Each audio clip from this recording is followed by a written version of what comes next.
to question number 2. I'm going to pop it up big for y'all. Can you please go over and explain the jaw muscle exercise you showed again? Why should it work? And I think we're talking about the mastoids here, right? Yeah, the masseter muscle. So why I like that. I think that's a good question of why should it work? Because look, there's always going to be anatomical variations in people where something may not work.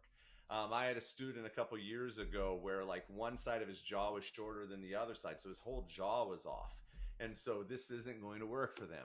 I've got a couple students right now with severe TMJ, and their jaw issues are not this; it's their severe TMJ, right? If you have a student that's got needs some dental work and they've got impacted wisdom teeth, their jaw issues are probably that more than this masseter muscle. So I think that is a good part of this question, is to understand that, look, with all these things, they may work for you. We could even say they work for 80% of people, but if it doesn't work for you, that's okay, right? We're all individuals. Now, why should it?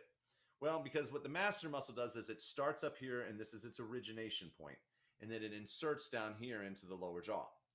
And anytime a muscle does that, the origination point is trying to pull the insertion point towards it. So this muscle starts here, goes down into there, and it tries to pull up. Well, when you push in on that muscle, you're helping to weaken it, right? If you push in around that origination point, it weakens this muscle, and it's going to make it harder for it to clamp down. And some of this too, look, with a lot of the voice exercises we do, there's a novelty effect. And the novelty effect is we simply introduce something new that then upsets your default, which then makes you aware of things in a different way, and then you respond to them. So sometimes the singers, we're just afraid to touch our instrument. It's weird. We use our instrument all the time, but I don't see tons and tons of singers feeling their throats and trying to figure out what's happening, right? You got a guitar player staring at their fingers the whole time trying to go, well, I want my pinky move when I need to do this little solo lick, right? So I think we should look at other instrumentalists and be like, hey, they're checking out their instrument. We should too. So simply getting your hand on that jaw may just raise your awareness of you realizing, oh, I'm clenching, and that might be enough because you raised your awareness. For other people, this muscle is so tight that pushing in on it makes you aware that it's clamping, and then you end up letting it go. And that's the idea that I use. And look, this is based off of Jillian Kay's book. She's another great voice teacher. She started off as an Estel-based teacher. She's got a great book, Singing and the Actor. And she has a variation of this using thumbs and leaning into your hands that helps release this muscle.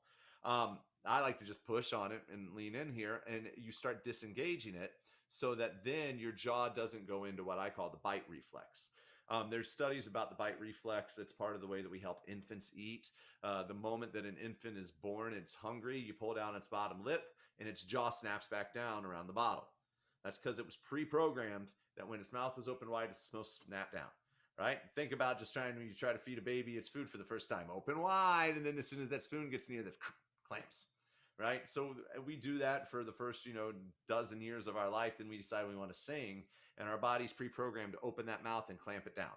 So this is about getting rid of that bite reflex and saying, hey, it's not biting time, it's belt my face off time. And by getting that muscle disengaged, we can then retrain our body that it can function without that engagement. Now, the same time that guy is engaging, so is this temporalis muscle that you can see fanning out along the side of the skull. It's a flat muscle, right? And it's really not that big, but it connects down there into your jaw as well. So if you're finding this isn't enough, you can put your hands up here on the side of this temporalis muscle and massage it and get it to go out of the way. If you are somebody that has TMJ disorders, what it is in the TMJ is you have a disc that's right up here in this tempomandibular joint. It's this guy right here. And there's a sling-shaped muscle that holds that disc in place.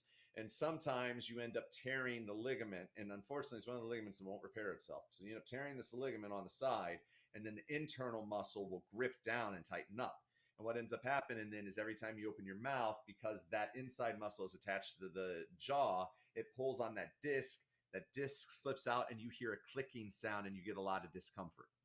If you're one of those singers, please know that there are solutions for you.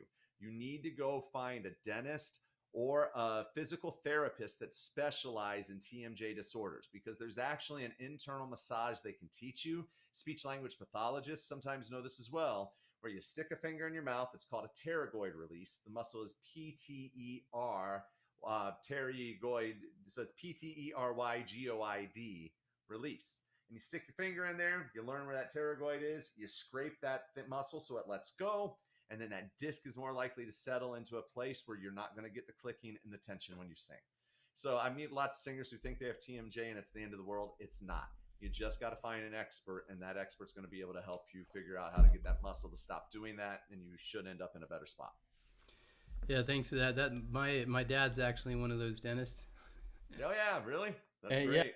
and he also works so they with some acupuncture to help people. And so, but it's exactly what you're talking about. If you apply pressure to a part of the muscle, and if you go to somebody that's specialized in this, like my dad, they actually insert a needle into the area of tension, and what happens is the muscle immediately relaxes. And so you can do that, with the pressure points and adding pressure. If you get it in the right spot, it will relax. But I love what you said about that.